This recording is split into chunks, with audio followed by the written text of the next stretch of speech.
Remember when Blackberry was the dominant phone company and everyone was obsessed with their phones and typing and BBM messages and literally typing without looking at the phone. And well, all of this was because of the physical keyboard we had back then. And I think that's what Unihertz here is trying to revive.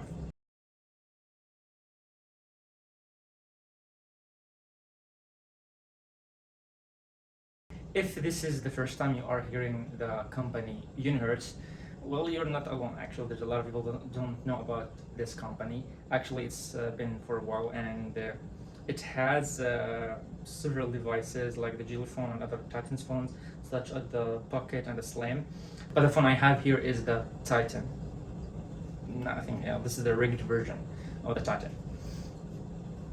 So let's kick things off with the design.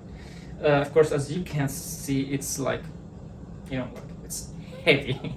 It's have like it has like this is massive weight and industrial like design. It has screws. It has you know just look at this. Look at the screws here. You have screws here. You have here screws there, in the back. Everything just it screams heavy duty. And well, this is the rugged version of the Titan, but it's impressive. It have massive forehead and of course the keyboard. And well, the right side has the power button and the volume rockers, while the left side has the SIM tray and the programmable key, which I will get in a second. It has a 4.6-inch square screen.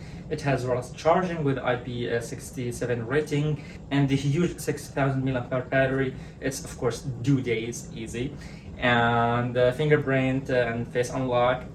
And actually, I was surprised to see the IP67 rating because it has a keyboard and it's easy to otherwise just crack its way there. So that's impressive. The settings app has a section called Intelligent Assistant, where it's everything Unihertz has added to this phone, from the settings to the assistant scroll to the swapping the Alt and Control keys on the keyboard, and keyboard shortcuts with which are it allows you to assign a shortcut to every key. If you like press the W, it opens like WhatsApp, or even if you longer press the W, it opens like another app. It goes for every single key on the keyboard, and it only works in home screen. And if you don't have any key assigned shortcut to it, you just can tap the key and it opens the Google app and it just starts searching. It's running Android 10, which is actually kind of disappointing because it's a four-year-old software with no material new design, which was a huge deal for Android. So yeah, keep that in mind. But for now, all the apps that you expect to run and work, they're fine. Speaking of which, Android itself wasn't made with keyboard in mind. For instance, if you open like the Play Store and type for instance Telegram and hit the enter button, you'd expect that to hit search, right? No, it doesn't. It just exits the search bar and that's it. It shows actually you searched for this app, but it never actually shows you the results, which is actually just like a natural, like an intuitive move. You just hit search, enter, that's it. That's really disappointing. Maybe it can be fixed with like a software, but for now it's not, and it's actually frustrating. A lot of apps does this with the search, so you just wanted to hit like the search icon itself or just the results. It has a headphone jack. Of course it's rugged design and there's a lot of space, so it has a headphone jack, and you can plug in your wired headphones, and that enables actually the FM app because it has FM.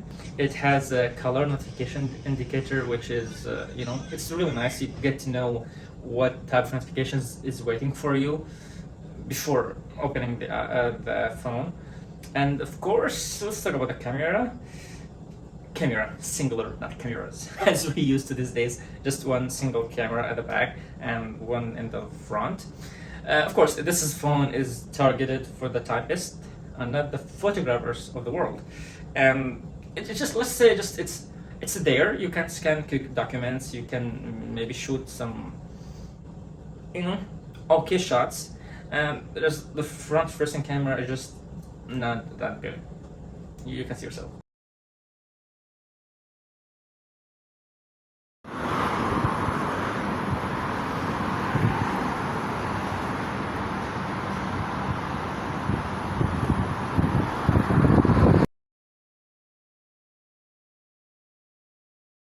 This is the front-facing camera. As you can see, I'm blown away in the sun. There's no HDR whatsoever in the front-facing camera. But if you have got the right light, it can good too.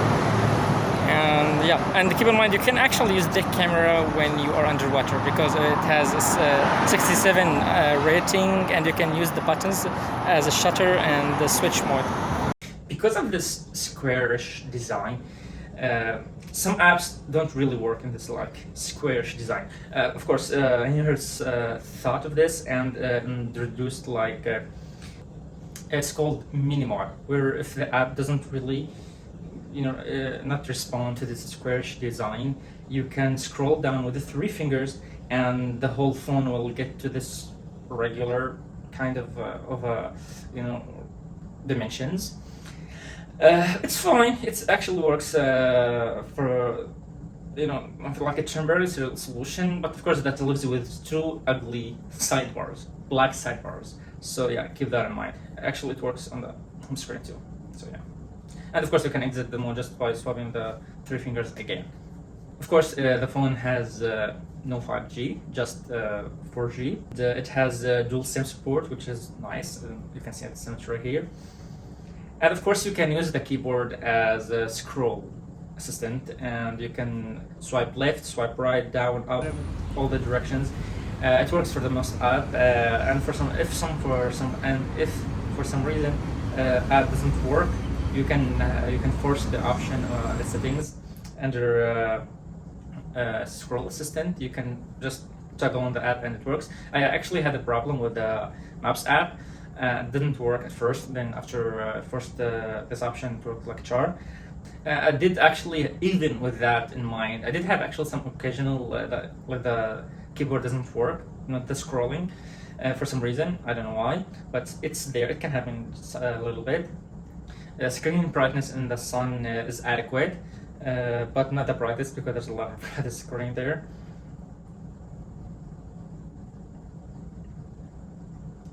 Speakers are okay. They're actually just fine. Okay, let's talk on this red button on the left side. This is a programmable key. You can access the settings here. An intelligent assistant. Go for programmable key, and you have 3 options here. You will have short press, the longer press, and double press. Of course, I get the short press for the assistant, the long press for the flashlight, and the double press for the screenshot. It actually makes a lot of sense, and a lot of you others have this like this. So actually, it just makes sense. The fingerprint is real fast, and sadly, the vibration is just awful. Now we got everything out of the way. Let's talk about the reasons that someone might buy this device, or maybe why are you seeing this interview, is the keyboard. Well, the typing experience is real fine. I mean, it's not like the Blackberry, like the latest device, which is like I remember the Key 2. Despite having actually a lot of similarities, like the keycaps itself, it's very similar, but it's not just there. Okay. So of course you'll have your shift and alt keyboard are actually at the top of the keyboard instead of the bottom, which can be taking some time to get used to it, but eventually you will get used to it actually. So that's not a big deal. But I found myself actually just pressing on the home button because it's sensitive and it's the middle. Maybe when you're typing the Y or the T, you just press it and it brings you back to the home screen, which can be very frustrating. So yeah, it's worth mentioning actually the keyboard is very tactile, and the travel, I believe it's fine. But after all this time, maybe we got used to on-screen keyboards or maybe we used to remember the keyboards are better than they used to be, or they really are, or maybe we remember how much of keyboards were good in Blackberries. That's why we get spoiled. The keyboard actually is really fine. It's very enjoyable to type on, and I really loved it. And but of course, it's not, you know, Blackberry. It doesn't have like that Blackberry magic. But when it comes down to like typing like a long essay, or you know, like writing this interview was actually done hold on this device. So look, despite this funky OS, because it's Android, not really made in mind with physical keyboards, I want to talk about the weight just a little bit. It's of course not one-handed device at all. You can't, because it's really it's like you can't.